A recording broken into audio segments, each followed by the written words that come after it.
Hello friends, welcome back to our channel. MPPSC prelims 2026 को ध्यान में रखते हुए हम कर रहे हैं इतिहास विषय के क्वेश्चन आंसर की प्रैक्टिस कर रहे हैं। और आज के हमारे सब्जेक्ट में जो है टॉपिक में जो है तो हमने क्या किया था कि पिछली बार जो है यूरोपीय कंपनियों का आगमन कर रहे थे। और यूरोपियन कंपनी के आगमन के पश्चात जो है हम कर रहे थे कि वो राज्य जो अंग्रेज़ों के समय पर जो है स्वतंत्र रूप से क्या थे, वो राज्य थे, तो उन राज्यों को कर रहे थे।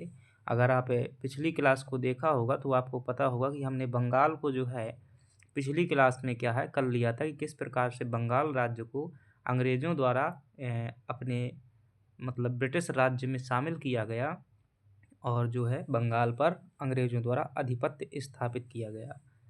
अगर थोड़ा-सा चीज़ों को समझेंगे तो यूँ समझिएगा कि पहली बात तो ये पीडीएफ को लेकर के फ़िलहाल में थोड़ा आज कंप्यूटर से काम नहीं हो पाया, तो ये पीडीएफ उस तरीके का नहीं बना जैसा पहले बनता था। ये जो है मोबाइल से कैसे भी करके बनाया गया है ताकि जो है क्लास कंटिन्यू रही आए।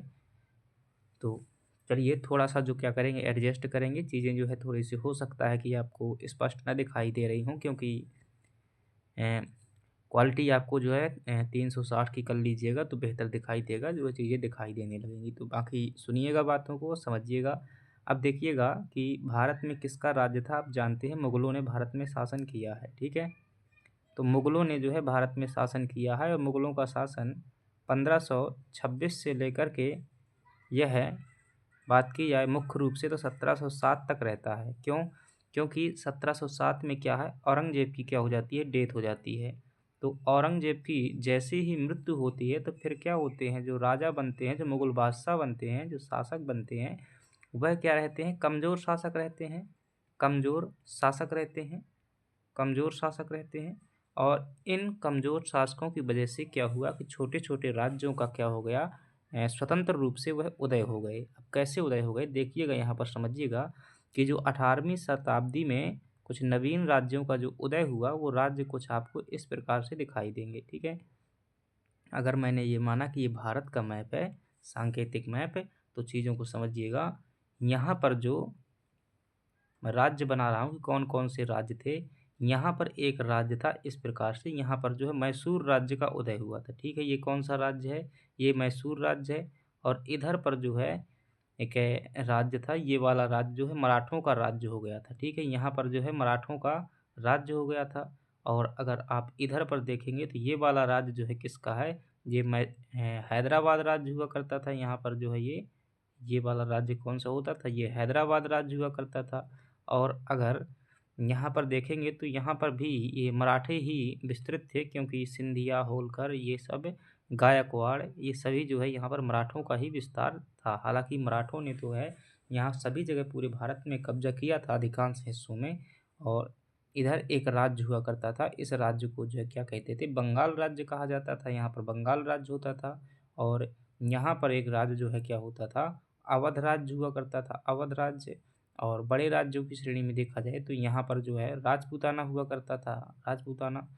और और अगर देखेंगे तो ये वाला जो राज्य आप देख पा रहे हैं यहाँ पर एक राज्य हुआ करता था, इसे क्या कहते थे पंजाब राज्य कहते थे। और ज़्यादा करके जो शक्तिशाली जो कंपनियाँ थी, विदेशी कंपनियाँ थीं, वो कहाँ पर रह रही थीं?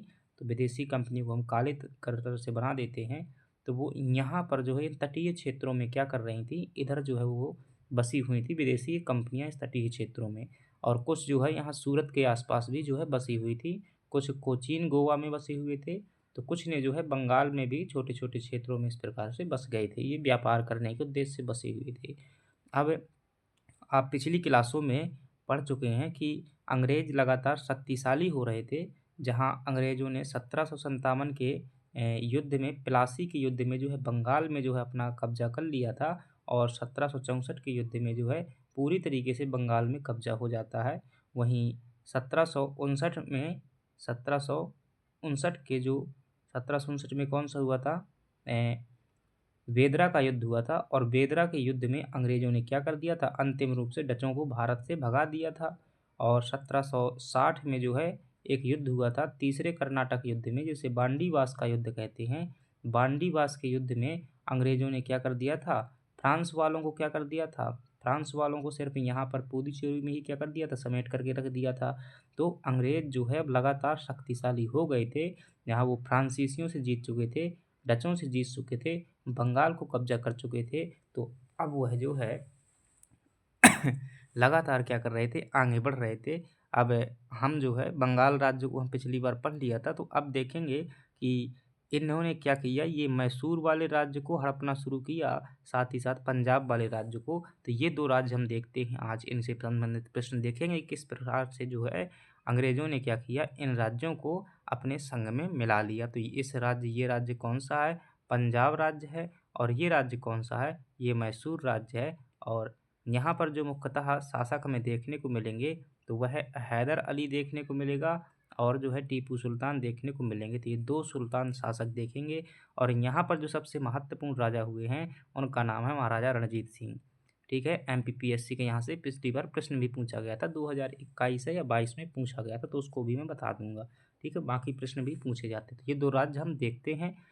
चूँकि अंग्रेज़ यहाँ पर देख रहे थे कि इनके बीच में क्या हो रही है, लड़ाइयाँ हो रही हैं, तो उन पर जो है ये कमज़ोरियाँ देखते थे। चलिए प्रश्न सॉल्व करते हैं।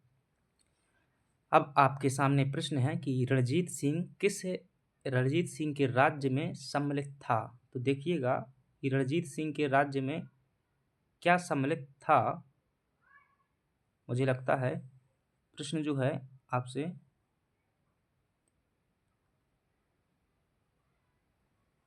कुछ और पूछ रहा है। प्रश्न में शायद ऐसा यहाँ पर जो है आप क्या कीजिएगा, क्या सम्मिलित नहीं था? तो ये बात बताइएगा, क्या सम्मिलित नहीं था? ऐसा बताना है आपको, ठीक है? तो महाराजा रणजीत सिंह के राज्य में क्या सम्मिलित नहीं था? तो मकरान, श्रीनगर। तो दिए गए ऑप्शन में अगर देखेंगे, ये प्रश्न थोड़ा-सा चेंज हो गया है। देखिएगा, अगर सम्मिलित था की बात करें तो दिल्ली तो इसमें सम्मिलित नहीं था। दरअसल मुझे याद है अच्छी तरीके से कि यह प्रश्न कुछ और था।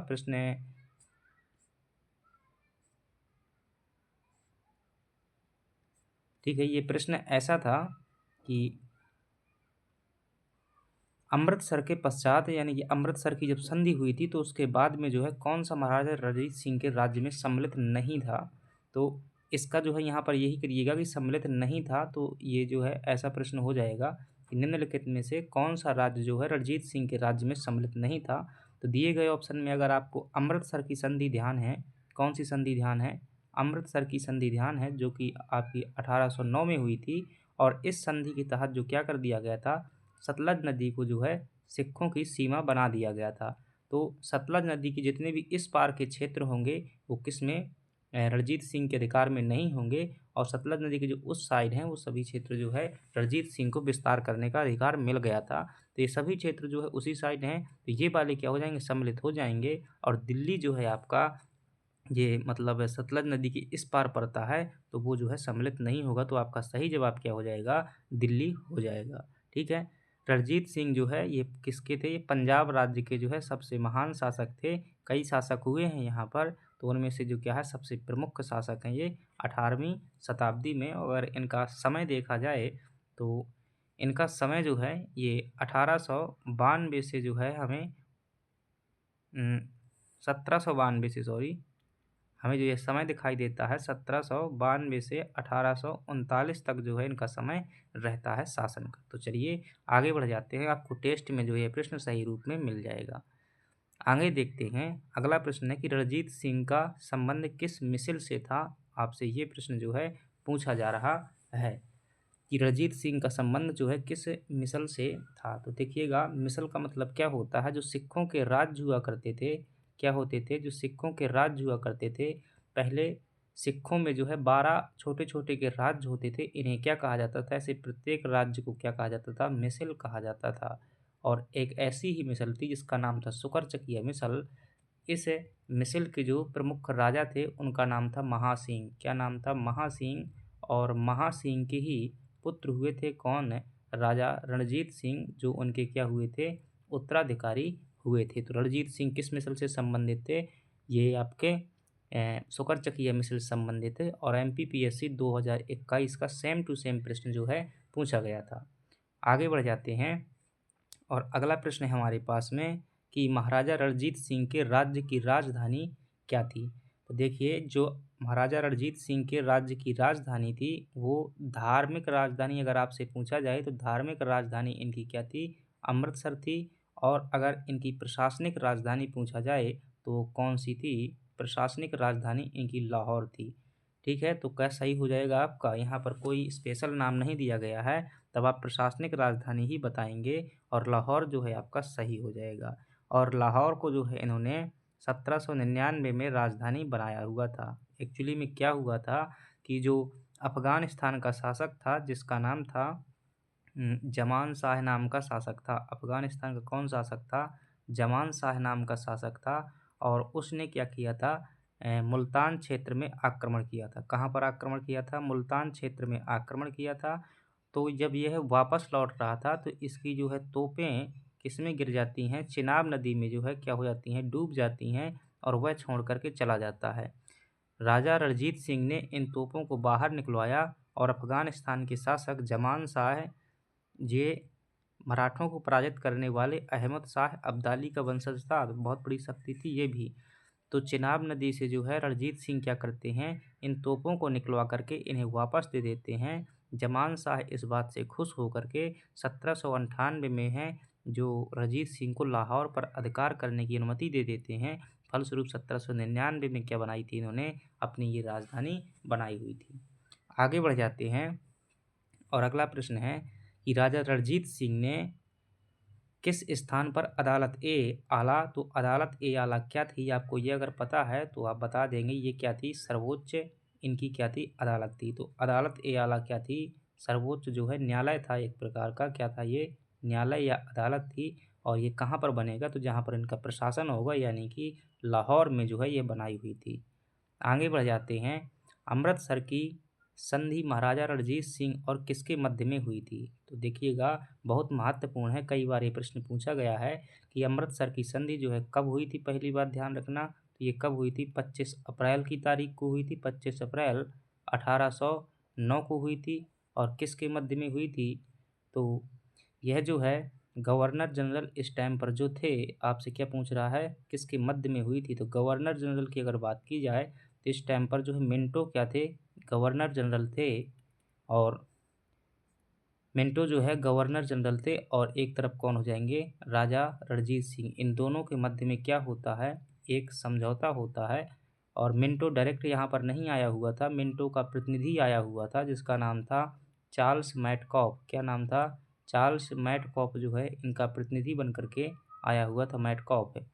ठीक है, चार्ल्स मैटकॉफ जो है इनका प्रतिनिधि बन करके आता है। 1809 में संधि होती है और इस संधि के मुताबिक जो है बहुत सी बातें रहती हैं। उनमें से आपको ध्यान रखना है कि सतलज नदी को क्या बना दी जाती है? सीमा बना दी जाती है कि रणजीत सिंह जो है सतलज नदी के इस तरफ यानी कि भारत की तरफ जो क्या है अपना राज्य विस्तार नहीं करेंगे, राज्य विस्तार नहीं करेंगे।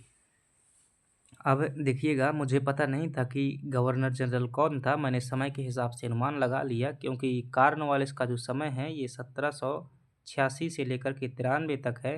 लॉर्ड डलहौजी का जो समय है ये 1848 से लेकर के 56 तक है। लॉर्ड हेस्टिंग का समय जो है ये 1823 से लेकर के 13 से लेकर के 23 तक है। और लॉर्ड मिंटो का समय जो है 1807 से लेकर के 1813 तक जो है इनका समय है। तो मुझे पता था कि 1809 में यह संधि हुई थी, तो 1809 का समय कहाँ पर आ रहा है? यहाँ पर आ रहा है, तब मैंने जो है बता दिया। ध्यान रखना ये कौन है? मिंटो प्रथम है। मिंटो द्वितीय 1909 में आएगा जो सांप्रदायिक निर्वाचन की क्या करेगा? शुरुआत करेगा। तो इतनी बातें आपको क्या करना है इस अमृतसर की संधि में मोस्ट इम्पोर्टेंट है, ध्यान रखना है। आगे बढ़ जाते हैं और अगला प्रश्न है कि रणजीत सिंह ने सुप्रसिद्ध कोहिनूर हीरा किससे प्राप्त किया था? तो समय समय की बात है भाई, समय सभी का आता है। तो इसी प्रकार से एक समय था कि अहमद शाह अब्दाली जो अफ़गानिस्तान का शासक था, पूरे भारत को रौंद करके जो है 1761 में पानीपत के युद्ध में चला गया था।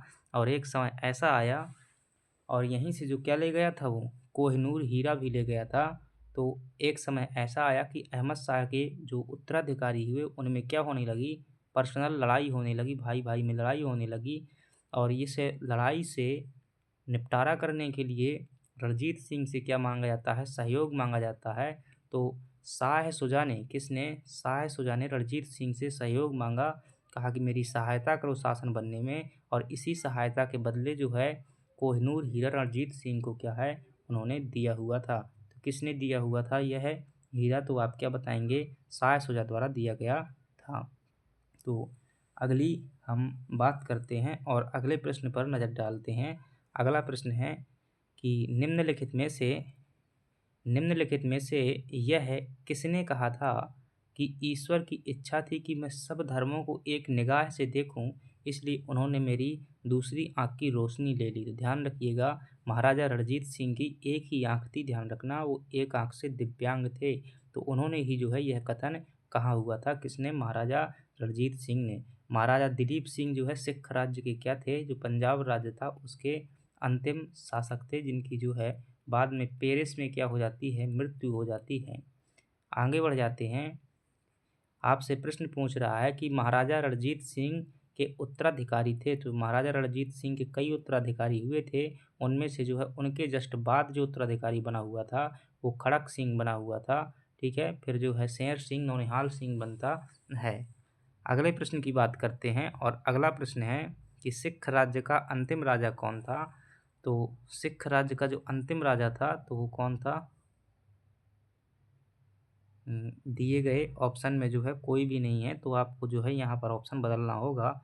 दलीप सिंह क्या थे फ्रेंड्स, इनके जो है अंतिम राजा थे, ध्यान रखिएगा। दलीप सिंह जो है क्या थे, दलीप सिंह इनके क्या थे, अंतिम राजा थे, जो कि 1849 में जो है क्या हो जाते हैं, मतलब इनका राज्य जो है हड़प लिया जाता है और दिलीप सिंह को जो है क्या बना दिया जाता है, पेंशनर बना दिया जाता है, और इन्हें लगभग 4 से 5 लाख रुपए की 4-5 लाख रुपए की सालाना जो है पेंशन दे दी जाती है, और अंग्रेज जो है इन्हें क्या कर देते हैं, ब्रिटेन लंदन में पढ़ने के लिए भेज देते हैं। तो अंतिम शासक कौन था, दिलीप सिंह जो है अंतिम शासक था। पंजाब के विलय के संदर्भ में निम्नलिखित में से कौन सा कथन क्या है, सही है। तो देखिएगा, पंजाब के अगर विलय की बात की जाए तो जो पहला 2 युद्ध होते हैं यहाँ पर, प्रथम आंग्ल सिख युद्ध जो हुआ था वो 1848 या 45 में हुआ था, और दूसरा जो हुआ था वो हुआ था 1849 में। और 1849 में जो सिखों की सेना है वो क्या है, हार जाती है, और जो गवर्नर जनरल रहता है इस टाइम पर कौन, डलहौजी, ध्यान रखिएगा। 1849 में कौन होगा गवर्नर जनरल, डलहौजी। क्यों होगा, क्योंकि इसका शासनकाल जो है 1848 से लेकर के 1856 तक है। तो डलहौजी जो है इस टाइम पर गवर्नर जनरल था, उसने क्या की, विलय की क्या की, इसने जो है घोषणा कर दी। और 1849 में गवर्नर जनरल क्या पूछा, सत्य है, गवर्नर जनरल की ओर से घोषणा हुई कि पंजाब राज्य समाप्त हो गया। ठीक है, ये बात सही है। महाराजा दिलीप सिंह के सभी प्रदेश ब्रिटिश साम्राज्य का हिस्सा बन गए, ये भी बात सही है। दिलीप सिंह को 2 लाख, क्या भाई लिखा, इकाई दहाई सैकड़ा हजार 10,000 लाख, 2,50,000, तो इतनी इन्हें पेंशन नहीं दी गई थी, ये पेंशन गलत लिखी हुई है। इनकी पेंशन 4 लाख रुपए जो है इन्हें क्या दी गई थी, पेंशन दी गई थी। कितनी दी गई थी, 4 लाख दी गई थी। तो ये बात क्या हो जाएगी, गलत हो जाएगी, उपरोक्त में से कोई नहीं।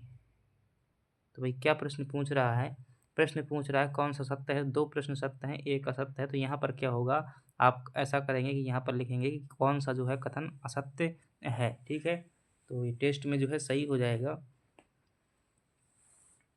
तो आपका सही जवाब क्या हो जाएगा, असत्य पूछ रहा है तो ये वाला जो है आपका असत्य हो जाएगा, बाकी यह 2 जो है सही हैं। चलिए आगे बढ़ जाते हैं।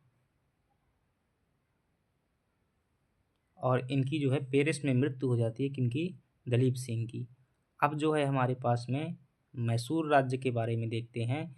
आपके सामने प्रश्न है कि प्रथम आंग्ल मैसूर युद्ध में कौन विजय हुआ था। तो फ्रेंड्स, मैसूर राज्य आपने देखा हुआ है, दक्षिण में मैसूर राज्य था, और जब ये प्रथम आंग्ल मैसूर युद्ध की बात करते हैं तो आपका यह है प्रथम आंग्ल मैसूर युद्ध जो है 1767 से लेकर के 1769 के मध्य में क्या है, यह मैसूर युद्ध हुआ था। और इस समय जो मैसूर के शासक थे वो कौन थे, हैदर अली जो है इस समय पर क्या थे, शासक थे। और वर्सेस ईस्ट इंडिया कंपनी के बीच में क्या हो रही थी, लड़ाई हो रही थी। और इस लड़ाई में जो गवर्नर जनरल था इस टाइम पर, तो कब का समय है भाई, 1765-67, 69। तो बेरेलस्ट जो है इस समय पर क्या था, ये बंगाल का गवर्नर था। बेरेलस्ट जो है इस समय पर क्या था, बंगाल का गवर्नर था। और यह इतने में होता है। अंततः इसमें क्या होती है, हैदर अली की क्या होती है, जीत होती है। और अंग्रेज़ों को वह क्या कर देता है, पराजित कर देता है। और इसमें जो है 1769 में कौन सी संधि होती है, मद्रास की संधि होती है। कौन सी संधि होती है, मद्रास की संधि होती है ये 1769 में। तो इम्पोर्टेंट है। और मद्रास की संधि के तहत यह समझौता किया जाता है कि मैसूर राज्य हमारे राज्य वापस कर दे और अंग्रेज उनके राज्य वापस कर देते हैं। आगे से लड़ाई नहीं करेंगे और ज़रूरत पड़ने पर क्या करेंगे, आपस में समझौता करेंगे। तो पूछ रहा है कौन विजय हुआ था, तो हैदर अली की क्या हुई थी, इसमें विजय हुई थी। आगे बढ़ जाते हैं और अगला प्रश्न है कि 12वें नंबर का है कि निम्नलिखित में से किसने 1755 में डिंडीगुल और मैसूर में एक आधुनिक शास्त्रागार की स्थापना की थी। तो यह जो है एक शास्त्रागार मतलब बंदूक कारखाना, यह हैदर अली द्वारा जो है बनाया गया था। तो अभी बाद में जो है हम क्या कर लेंगे, मैसूर के इतिहास को समझ लेंगे किस प्रकार से। यहीं पर समझना है तो यहीं पर समझ सकते हैं, थोड़ा सा चीज़ों को ध्यान दीजिएगा, हम समझ लेंगे। चलिए अभी जो है हम समझ लेते हैं। ठीक है, यहाँ पर जो है अपन क्या कर लेते हैं, मैसूर राज्य के इतिहास को समझ लेते हैं। आपने देखा था कि पहले जो है यहाँ पर एक राज्य हुआ करता था, विजयनगर साम्राज्य। भारत में दक्षिण में अभी पढ़ा नहीं हुआ है, हम आगे पढ़ने वाले हैं। विजयनगर साम्राज्य। और विजयनगर साम्राज्य का जो है अंत होता है वो किससे होता है, तालीकोटा के युद्ध से इनका क्या हो जाता है, अंत हो जाता है। तालीकोटा के, जो कि 1565 में यह युद्ध होता है। इसमें क्या हुआ, विजयनगर साम्राज्य को जो है बहमनी साम्राज्य की छोटी छोटी रियासतें थी उन सब द्वारा मिल करके तबाह कर दिया जाता है। तो विजयनगर साम्राज्य का लगभग अंत हो जाता है। ठीक है, अब विजयनगर साम्राज्य में जो है यहाँ पर नया वंश स्थापित होता है और उस वंश का नाम है क्या, वोडियार वंश। क्या नाम है, वोडियार वंश। तो वोडियार वंश यहाँ पर क्या करने लगता है, शासन करने लगता है। और अगर बात करें तो यहाँ पर जो 1704 का समय है और 1704 में जो है चिक्का देवराज यहाँ का क्या बनता है, शासक बनता है। कौन बनता है, चिक्का देवराज जो है यहाँ का क्या बनता है, शासक बनता है। कहाँ का, मैसूर राज्य का। किस वंश का, वोडियार वंश का। अब आगे चल करके जो फिर यहाँ पर मराठों का अधिकार हो जाता है 1719 की अगर बात करेंगे तो जब दिल्ली समझौता होता है तो मराठे यहाँ पर अधिकार कर लेती हैं। इनके क्षेत्र में मराठों का अधिकार हो जाता है। और मराठों के बाद में जो यहाँ का एक शासक रहता है उसका नाम है चिक्का कृष्णराज। क्या नाम है, चिक्का कृष्णराज जो है यहाँ का क्या बनता है, शासक बनता है। और चिक्का कृष्णराज के जो है दो मंत्री रहते हैं। कितने मंत्री हैं, दो मंत्री हैं। एक मंत्री का नाम है नंदराज। क्या नाम है, एक मंत्री जो है इनका नंदराज है और एक का नाम क्या है, देवराज है। चिक्का कृष्णराज का मंत्री देवराज की अगर बात की जाए तो यह जो है मुख्य सेनापति था देवराज। और जो नंदराज था ये वित्त मंत्री था। कौन था, वित्त मंत्री था। तो वास्तविक शक्तियां जो है इन दोनों मंत्रियों के पास में थी। चिक्का कृष्णराज नाम मात्र का शासक था। तो जो ये नंदराज नाम का व्यक्ति है यही क्या करता है, हैदर अली को जो है अपनी सेना में भर्ती करता है। बाद में जो है हैदर अली जो है अपनी योग्यता के कारण जो है क्या बन जाते हैं, एक किले के जो है प्रमुख बन जाते हैं, यानी कि फौजदार बन जाते हैं। ये किले के फौजदार बन जाते हैं। बाद में जो है इन दोनों को दबा करके खुद का राज्य स्थापित कर लेते हैं। तो इस प्रकार से जो है हैदर अली का क्या हुआ, आगमन हुआ। आगे बढ़ते हैं, चीज़ों को देखते हैं अपने उसमें। तो आपके सामने जो है अगला प्रश्न है, हम 12 नंबर तक जो है सॉल्व कर चुके थे। 13 नंबर का है कि ब्रिटिश सेनापति ये हुआ, अभी ये करना था 12 नंबर का। तो डिंडीगुल में जो है 1755 में हैदर अली द्वारा क्या किया गया था, एक जो है शास्त्रागार की स्थापना की गई थी। 13 नंबर का प्रश्न है, इसमें से पूछा जा रहा है आपसे कि ब्रिटिश सेनापति जिसने हैदर अली को पोर्ट नोवा के युद्ध में हराया था। तो प्रश्न पूछ रहा है कि ब्रिटिश सेनापति जिसने हैदर अली को पोर्ट नोवा के युद्ध में हराया हुआ था,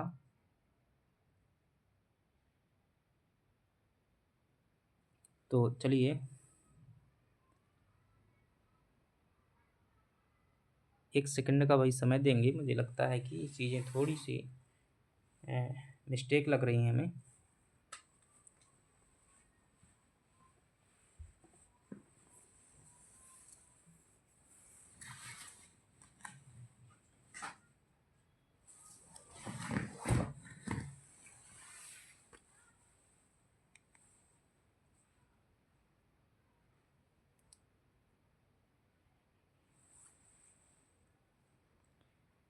एक्चुअली में क्या था कि प्रश्नों में नंबरिंग नहीं डली हुई थी, मैंने जो है बिना नंबरिंग के ऐसे बना दिए थे प्रश्न।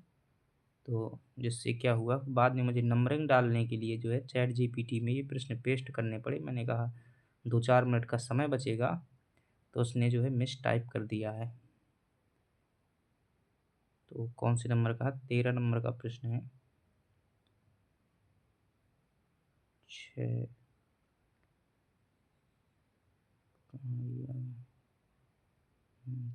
13। ब्रिटिश सेनापति जिसने हैदर अली को पोर्ट नोवा के युद्ध में पराजित किया। चलिए ठीक है वो प्रश्न। तो देखिएगा, पोर्ट नोवा के युद्ध की बात करते हैं जब, तो हमें ध्यान रखना होगा दूसरा आंग्ल मैसूर युद्ध है। कौन सा युद्ध है? दूसरा आंग्ल मैसूर युद्ध है। तो आंग्ल मैसूर युद्ध जब मैं कहता हूँ, जैसे हमने आंग्ल कर्नाटक युद्ध देखे हुए थे, तो आंग्ल का मतलब होता है अंग्रेज। तो यह अंग्रेजों और मैसूर राज्य के मध्य में हुए थे। तो प्रथम आंग्ल मैसूर युद्ध जो फर्स्ट कब हुआ था, अभी हमने देखा था 1767 से 1769 के बीच में हुआ था, और 69 में जो है मद्रास की संधि हुई थी, जिससे प्रथम युद्ध अंत हो गया था। अब दूसरा आंग्ल मैसूर युद्ध जो हुआ था, यह है 1780 से जो है 84 के मध्य में हुआ था। कब हुआ था? 1780 से 84 के मध्य में जो है यह युद्ध हुआ था दूसरा। और इस समय पर जो है यहाँ की रियासत के जो शासक थे वो कौन थे? हैदर अली जो है मैसूर रियासत के प्रमुख शासक थे। और अगर बात करें हम कि अंग्रेज़ों की तरफ से जो प्रमुख है सेनापति थे, वो कौन थे? आयरकूट थे। कौन थे? आयरकूट थे। और आयरकूट और हैदर अली के मध्य में क्या होता है? दोनों के मध्य में जो है पोर्ट नोवा का युद्ध होता है। कौन सा युद्ध होता है? पोर्ट नोवा का युद्ध होता है। और इस युद्ध के जो है अंतिम परिणाम में क्या होती है? हैदर अली की जो है क्या हो जाती है? मृत्यु हो जाती है। तो इसी में बाद में जो है टीपू सुल्तान आ जाता है। तो यह जो है इस आयरकूट नाम का सेनापति था, जिसने क्या किया था? उन्हें पराजित किया हुआ था। तो ठीक है, तो ये बात आप क्या करेंगे? ध्यान रखेंगे। चलिए आगे बढ़ जाते हैं, और अगला प्रश्न है हमारे पास में, इसका सही जवाब हो जाएगा। अगला प्रश्न है कि टीपू सुल्तान ने अपनी राजधानी को किसको बनाया हुआ था? तो हैदर अली के बाद जो है मैसूर रियासत का शासक कौन बना था? टीपू सुल्तान बना था। और टीपू सुल्तान ने जो है श्रीरंगपट्टनम को अपनी राजधानी बनाया हुआ था। अगली बात करते हैं कि निम्नलिखित भारतीय शासकों में कौन था जिसने विदेश में आधुनिक पद्धति से दूतावास स्थापित किए थे? तो वो शासक जो है टीपू सुल्तान था। बहुत से कार्य किए थे इन्होंने। इन्होंने जो है क्या बोलते हैं भाई, रॉकेट प्रणाली का भी विकास किया हुआ था। क्या? रॉकेट प्रणाली का भी इन्होंने जो है विकास किया था। इन्होंने जो है दूतावास स्थापित किए थे, और इसके लिए जैकोबियन क्लब बनाया हुआ था कि इसमें जो है सभी देशों के दूत क्या हो सकते हैं, मतलब अंतर्राष्ट्रीय संबंध है। खास तौर से अगर बात करें तो फ्रांस से जुड़ने के लिए जो है यह क्लब स्थापना की हुई थी। किसने? टीपू सुल्तान ने। और इन्होंने जो है सभी देशों में अपने दूत जो है भेजे हुए थे। तो ये कौन से व्यक्ति थे? टीपू सुल्तान थे। और इन्हीं का एक बहुत प्रसिद्ध है स्टेटमेंट है कि 100 दिन जीने से अच्छा है, 100 दिन गीदड़ की तरह जीने से अच्छा है कि जो है एक दिन शेर की तरह जिया जाए। तो कविता में भी आता है कि 2 दिन जिया शेर की माफिक, वो टीपू सुल्तान जगे। तो वो टीपू सुल्तान दक्षिण का था। ठीक है, आगे बढ़ जाते हैं। टीपू सुल्तान ने ब्रिटिश सेना को 1780 में हराया था। तो देखिए, अंग्रेज़ों किसके मध्य? ईस्ट इंडिया कंपनी और जो है मैसूर राज्य के मध्य में कुल कितने युद्ध हुए हैं? 4 युद्ध हुए हैं। जहां पहला युद्ध जो है 1767 से 69 के मध्य में हुआ था, जो कि मद्रास की संधि के साथ रुक गया था। ठीक है। और जब दूसरे युद्ध की बात करते हैं, तो दूसरा युद्ध जो है 1780 से 84 के मध्य में हुआ था, जो कि मंगलौर की संधि के साथ क्या होता है? समाप्त होता है। ठीक है, मंगलौर की संधि के साथ समाप्त होता है। और जो तीसरे युद्ध की बात करते हैं, तो यह है आपका 1792 से जो है 1792 में क्या होता है? तीसरा युद्ध लड़ा जाता है। 1790 से 92 के मध्य में क्या होता है, 1790 से 92 के मध्य में तीसरा युद्ध लड़ा जाता है। और इस युद्ध के जो नेतृत्व कर रहे थे वो कौन कर रहे थे, टीपू सुल्तान जो है इसका नेतृत्व कर रहे थे। और इस युद्ध का जो अंत होता है वो किस संधि से होता है, श्रीरंगपट्टनम की संधि से होता है, श्रीरंगपट्टनम की संधि से होता है। तीसरे युद्ध को थोड़ा सा और डिटेल से हम क्या पढ़ते हैं। जो थर्ड युद्ध है इसमें एक तरफ कौन थे, टीपू सुल्तान थे, और दूसरी तरफ कौन थे, दूसरी तरफ जो है अंग्रेज थे। और यहाँ पर जो है टीपू सुल्तान जैसे ही शुरुआत करते हैं तो शुरुआत जो है इनकी क्या होती है, बहुत भयंकर शुरुआत होती है। और टीपू सुल्तान ने जो है पोल्ली नोरा, कौन सा, पोल्लीनूर, पोल्लीनूर का जो है एक युद्ध हुआ था, पोल्लीनूर का युद्ध हुआ था।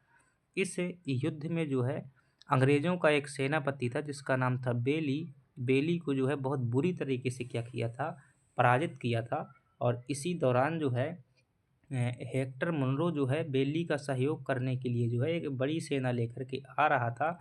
जैसे ही उसे ये खबर मिलती है कि टीपू सुल्तान जो है बहुत आक्रोश में है, वह डर के मारे जो है हेक्टर मुनरो क्या हो जाता है, वापस लौट जाता है। परंतु दुर्भाग्य से जो है ये अंतिम समय जो रहता है, देखिएगा टीपू सुल्तान ने ब्रिटिश सेना को 1780 में हराया हुआ था। तो देखिए अगर 1780 की बात करेंगे ना तो 1780 का जो समय है ना तो ये दूसरे युद्ध का है, किसका है, दूसरे युद्ध का है, सेकेंड युद्ध का है। और सेकेंड युद्ध कहाँ पर है, यहाँ पर है। तीसरे की चर्चा नहीं है फ्रेंड्स, थोड़ा सा सॉरी। तो ये जो है चर्चा किसकी है, दूसरे की ही है, चर्चा हो रही है। तो दूसरे युद्ध में कौन कौन थे, हैदर अली भी जिंदा था, अंत में जो है हैदर अली मारा जाता है। तो ये कहानी सही है लेकिन समय पर थोड़ा चेंज करना। 1780 में जो युद्ध हुआ था, इसके पहले पोर्ट नोवा के युद्ध में जो है हुआ था, तो उसमें जो है आयरकूट ने क्या किया था, पराजित किया था। अब यहाँ पर जो 1780 का युद्ध है जिसका नाम है पौली नूर का युद्ध है, कौन सा युद्ध है, पौली नूर का युद्ध है। इस युद्ध में क्या किया था कि टीपू सुल्तान और हैदर अली दोनों ने मिलकर के पौली नूर के युद्ध में बेली नामक अंग्रेज सेनापति को क्या किया था, पराजित किया था। और हेक्टर मुनरो जो सहायता के लिए आ रहा था वो डर करके भाग गया था। ठीक है, तो ये बातें सब सही हैं। तीसरा युद्ध जो है आपका इस समय है, दूसरे का ये है। और अंततः फिर क्या होती है, मंगलौर की संधि होती है। मंगलौर की संधि के बाद फिर से जो है शांति व्यवस्था बन जाती है। लेकिन अंतिम समय तक क्या हो जाती है कि उसकी मृत्यु हो जाती है, हैदर अली की। अंग्रेजों ने श्रीरंगपट्टनम की संधि किसके साथ की हुई थी, तो अब हम चर्चा करते हैं किसकी, थर्ड आंग्ल मैसूर युद्ध की चर्चा करते हैं। जो थर्ड आंग्ल मैसूर युद्ध है ये 1790 से लेकर के 92 के मध्य में हुआ था। और इस समय अंग्रेज़ों का एक बहुत चतुर व्यक्ति जो है यहाँ पर गवर्नर जनरल आ जाता है जिसका नाम है कॉर्नवालिस। बहुत एक्सपर्ट व्यक्ति था कॉर्नवालिस। और कॉर्नवालिस ने जो है बहुत बड़ी साजिश रची और इस साजिश में जो है बहुत भयंकर युद्ध हुआ। टीपू सुल्तान जो है मैसूर के राजा थे। अंततः परिणाम क्या होता है कि इसमें जो है ईस्ट इंडिया कंपनी यानी कि जो है इनकी जीत हो जाती है। तो फिर परिणाम के रूप में क्या होता है, श्रीरंगपट्टनम की संधि जो है टीपू सुल्तान के साथ में होती है। तीसरे युद्ध में कौन सी संधि हुई थी, श्रीरंगपट्टनम की संधि हुई थी जो कि 1792 में होगी। ठीक है, अंतिम समय में संधि का समय होता है, तो 1792 में हुई थी। अब इस संधि में जो है टीपू करोर के ऊपर जो है बहुत बड़ा झटका लगा। आधा राज्य जो है टीपू को अपना आधा राज्य जो है अंग्रेज़ों को देना पड़ा। ठीक है, ये वही अंग्रेज़ हैं जिन्होंने पहले युद्ध में जब हैदर अली जीत गया था तो इन्होंने कहा था कि भाई हम जो है क्या करेंगे, आपसी सामंजस्य से समझौता करेंगे और लड़ाई नहीं आगे से करेंगे। ये वही अंग्रेज़ हैं जो उनका क्या कर रहे हैं, आधा राज्य ले रहे हैं। ठीक है, और टीपू करोर के ऊपर जो है इसमें 3 करोड़ रुपए का क्या लगाया गया, जुर्माना लगाया गया। उस समय पर 3 करोड़ रुपया जो है बहुत मायने रखता था। कल्पना कीजिएगा ये समय जो है कब का है, 1790-92 का समय है। इस समय पर जो है ज़्यादा से ज़्यादा 100 रुपया कुंटल जो है गेहूँ बिका करता था। कितने का, 100 रुपया क्विंटल जो है गेहूँ बिका करता था। और आज की अगर कीमत देखा जाए तो 30 गुना दाम जो है यह हो जाता है, यानी कि 90 करोड़ रुपया। तो लगभग 1 अरब रुपया का जो है इसके ऊपर जो है वर्तमान कीमतों के हिसाब से देखा जाए तो जुर्माना लगाया गया था। और यह जुर्माना बहुत बड़ा जुर्माना था और यह जुर्माना जब तक टीपू करोड़ नहीं देगा तो उसके जो क्या किया गया था, 2 बेटों को क्या कर लिया गया था, अंग्रेज़ जो है बंदी बना करके ले गए थे कि जब तक तुम पैसे नहीं दोगे तब तक जो है हम इन्हें नहीं छोड़ेंगे। तो टीपू सुल्तान इस समय पर बहुत कमज़ोर पड़ जाता है और अंततः जो है जो चौथा युद्ध होता है उसमें टीपू सुल्तान मारा जाता है। टीपू सुल्तान अंग्रेज़ों के साथ युद्ध में कब मारा गया था? युद्ध में तो 1799 में जो है चौथा आंग्ल मैसूर युद्ध होता है। कब होता है? चौथा आंग्ल मैसूर युद्ध होता है, ये 1799 में ही होता है और इसमें टीपू सुल्तान क्या है, मारा जाता है। और जो टीपू सुल्तान का राज्य होता है जिसका नाम मैसूर राज्य, यह पुनः से जो है वोडियार वंश के अधीन हो जाता है। और वोडियार वंश क्या कर लेते हैं, यह ईस्ट इंडिया कंपनी यानी अंग्रेज़ों से जो है सहायक संधि कर लेते हैं। क्या कर लेते हैं? सहायक संधि कर लेते हैं। सहायक संधि अगर आपको याद हो तो 1793 में क्या हो जाता है फ्रेंड्स, उसका शासन ख़त्म हो जाता है कॉर्नवालिस का। और ये 1799 में जो है यहाँ पर एक गवर्नर जनरल आ जाता है, बेले जली। कौन आ जाता है? बेले जली जो है गवर्नर जनरल आ जाता है और बेले जली द्वारा ही ये सहायक संधि प्रणाली शुरू की गई थी। तो ये 1799 में जो है वोडियार वंश ने क्या किया, सहायक संधि कर ली हुई थी। किससे? बेले जली से। चलिए आगे बढ़ते हैं। अब वोडियार वंश पुनः से शासन करने लगा। आपके सामने प्रश्न है कि निम्नलिखित में से कौन सा जोड़ा जो है सुमेलित नहीं है यानी कि गलत है? तो इलाहाबाद की संधि 1765 में हुई थी। तो आप याद कीजिएगा कि 1764 में जो है 22 अक्टूबर 1764 को कौन सा युद्ध हुआ था? बक्सर का युद्ध हुआ था। और बक्सर के युद्ध में जो है इलाहाबाद की संधि जो 1765 में हुई थी, हालांकि इसकी 2 संधियाँ हुई थी, एक 12 अगस्त के दिन हुई थी और एक 16 अगस्त के दिन हुई थी, लेकिन वर्ष आपको जो एक ही दिया हुआ है। तो ये वाला बात क्या हो जाएगा, सही हो जाएगा। मंगलौर की संधि 1784 में हुई थी, ये बात भी सही है। यह है जो सेकेंड नंबर का क्या हुआ था, सेकेंड नंबर का जो है आंग्ल मैसूर युद्ध हुआ था, उन्हीं के मध्य में ये संधि हुई थी। सालाबाई की संधि 1782 में हुई थी, यह बात भी फ्रेंड्स सही लिखी हुई है। जो प्रथम मराठों से जो है पहला युद्ध हुआ था अंग्रेज़ों का, तो उस में जो संधि हुई थी उसका नाम था सालबाई या सालाबाई की संधि। मद्रास की संधि 1794 में हुई थी, यह बात दरअसल गलत है। 1794 में यानी कि तीसरे आंग्ल मैसूर में जो संधि हुई थी उस संधि का नाम था श्रीरंगपट्टनम की संधि। क्या नाम था? श्रीरंगपट्टनम की संधि। और मद्रास की संधि जो है पहले प्रथम आंग्ल मैसूर युद्ध में हुई थी जो कि 1769 में हुई थी। तो आपका सही जवाब क्या हो जाएगा? डी ऑप्शन हो जाएगा। चलिए लास्ट प्रश्न देख लेते हैं आज का। और लास्ट प्रश्न है कि बेगम समरू ने एक अति प्रसिद्ध चर्च का निर्माण कहाँ पर करवाया था? तो ये थोड़ा सा अजीब प्रश्न है, यूपीपीसीएस ने पूछा गया है। यह जो है सरधना में इसका निर्माण करवाया गया था बेगम समरू का। और ये जो है सरधना आपका मेरठ में पड़ता है, शायद भर ये बेगम हजरत महल की कोई वंशज रही होंगी। तो फ्रेंड्स अवध राज्य से संबंधित प्रश्न है, ये क्या हो जाते हैं हमारे आज के प्रश्न कंप्लीट होते हैं। थोड़ा सा आज के लेकर थोड़ा सा इशू है तो आप 20 प्रश्न करते हैं जो हमारी अगली क्लास होने वाली है। अब हम अगली क्लास में जो है हम देखेंगे गवर्नर जनरल देखेंगे। क्या देखेंगे? एक बड़ी क्लास होगी, मोस्ट इम्पोर्टेंट क्लास है, गवर्नर जनरल देखेंगे और उनके समय पर क्या क्या घटनाएं हुई हैं उनको देखेंगे। तो लगभग ये क्लास जो है मुझे लगता है लंबी होगी, क्योंकि पूरे गवर्नर जनरल इतिहास के कवर करने में और उनके समय घटनाएं कवर करने में थोड़ा सा लगभग 140 प्रश्न जो है इसमें, तो कितने भी हम कम करेंगे तो 60 प्लस प्रश्न जो है इसमें क्या है बनेंगे। और उनकी अगर व्याख्या समेट करेंगे तो काफ़ी ज़्यादा लंबी क्लास बनेगी। तो इससे जो है थोड़ी सी बड़ी क्लास होगी अगली वाली। चलिए थैंक यू। लाइक कीजिएगा, सब्सक्राइब कीजिएगा, टेलीग्राम में ज़रूर जुड़िएगा, वहाँ पर टेस्ट देना होगा इन प्रश्नों का। चलिए धन्यवाद।